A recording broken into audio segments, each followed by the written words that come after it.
السلام علیکم ویورز، اللہم صلی علی محمد و علی محمد۔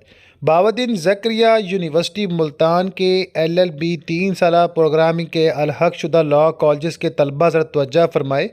ایک لیٹسٹ نیوز اپڈیٹ کے مطابق آپ سب کو خبر دینا چاہوں گا، اور یہ تازہ ترین خبر 10 نومبر 2025 کو میں جاری کر رہا ہوں۔ ایک لیٹسٹ نوٹیفیکیشن تمام اسٹوڈنٹ کمیونٹی کے لیے آیا ہے۔ جیسا کہ آپ سبھی جانتے ہیں، بہت ساری ڈسکشن ڈیفرنٹ گروپس اور ڈیفرنٹ وے سے آپ کو ملتی ہیں، جس پر آپ لوگ بڑا پریشانی کا سبب حاصل کرتے ہیں۔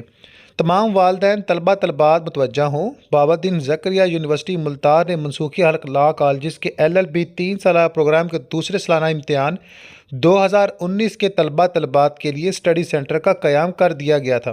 جیسا کہ سبھی جانتے ہیں کہ ڈیٹس بھی ایکسٹینڈ ہوئیں، اور یہ ڈیٹ کیوں ایکسٹینڈ ہوئیں؟ کچھ اسٹوڈنٹس کی وجہ سے، ریکارڈ ایڈمیشن کی وجہ سے، اور دیگر پوائنٹ آف ویو ہیں۔ بہرحال اس پر میں کسی کو بلیم تو نہیں کروں گا، لیکن یہ کہوں گا کہ سسٹم کو جلد وائنڈ اپ ہونے دیں۔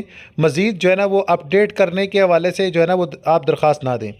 لاء اسٹڈی سینٹر کی آن لائن رجسٹریشن کا رد عمل 11 نومبر 2025 کو یونیورسٹی کی مقررہ آخری تاریخ کے مطابق مکمل ہو جائے گا۔ اس عمل کا اگلا مرحلہ مطلوبہ دستاویز جمع کروانے کا ہے، جو متعلقہ لاء اسٹڈی سینٹرز میں کیا جائے گا۔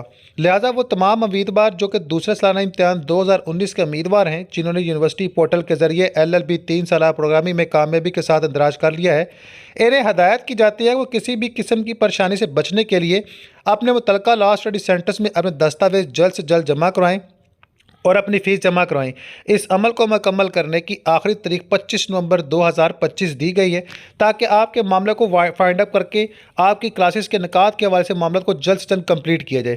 اس کے علاوہ دیگر کا جو پروسیس ہے، نیکسٹ ایگزامینیشن، اور اس کے علاوہ دیگر اسٹوڈنٹ اکاموڈیشن، پارٹ 2 کے امتحان، پارٹ 3 کی اسٹڈی سینٹر اور دیگر کے حوالے سے ابھی معاملہ انڈر ڈسکشن ہے۔ دیر از نو ڈیبٹ دیٹ کہ بہت ساری چیزیں ایسی ہیں جس کو ابھی اوپن اینڈ شیئر ڈسکس کرنا وہ ٹھیک نہیں ہوگا، جس پر ابھی کمیٹی کے کچھ معاملات باقی ہیں، اور اس پر پاکستان بار کونسل کی رضامندی بھی باقی ہے۔ ابھی کچھ چیزیں پروسیس میں ہیں، انشاءاللہ بہت سال وہ بھی چیزیں سامنے آئیں گی۔ اس کے علاوہ اسٹوڈنٹس کا کوئی سوال ہے تو ویڈیو پہ کمنٹ کریں، انشاءاللہ آئی ول اپڈیٹ یو۔ اور نماز القرآن درود پاک لازم پڑھیں، القرآن کو ترجمے کے ساتھ پڑھیں، اور درود کا نذرانہ رسول اکرم صلی اللہ علیہ وآلہ وسلم کی بارگاہ رسالت میں پیش کریں۔ اللہم صلی علی محمد و علی محمد۔